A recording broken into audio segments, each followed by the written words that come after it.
بلا پکے ہوئے کھانے کی چیزوں میں خوشبو کی ملاوٹ کا کیا حکم ہے محرم کے لیے؟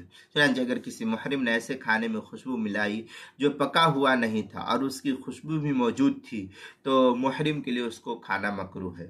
اور اگر خوشبو مغلوب ہے تو کوئی جزا واجب نہیں ہوگی۔ ہاں اگر خوشبو غالب ہو تو پھر اس صورت میں جزا محرم پر لازم ہوگی۔ غنیۃ الناسک کے اندر ہے وَإِن لَّمْ يَطْبَخْ بَلْ خَلَطُهُ بِمَا يُؤْكَلُ بِلَا طَبَخٍ كَالْمِلْحِ۔ اس طریقے کے الفاظ غنیۃ الناسک صفحہ 246 247، اسی کا مثل عبارت جو ہے کیا نام ہے فتاوی ہندیہ کے پہلی جلد صفحہ 241، بدائع الصنائع جو زکریا بگٹی پور دیوبند کا ہندی نسخہ ہے اس کی دوسری جلد صفحہ 417، فتاوی تاتار خانیہ جو زکریا بگٹی پور دیوبند کا ہندی نسخہ اس کی تیسری جلد صفحہ 591، فتاوی خانیہ پہلی جلد صفحہ 286، البحر الرائق جو کراچی کا چھپا ہوا نسخہ اس کی تیسری جلد صفحہ 4، در مختار شامی جو زکریا بگٹی پور دیوبند کا ہندی نسخہ اس کی تیسری جلد صفحہ 576، مناسک ملا علی قاری صفحہ 317، کتاب المسائل تیسری جلد صفحہ 168 اور 169 پر اس کو نقل کیا۔ عنوان ہے بلا پکے ہوئے کھانے کی چیزوں میں خوشبو کی ملاوٹ۔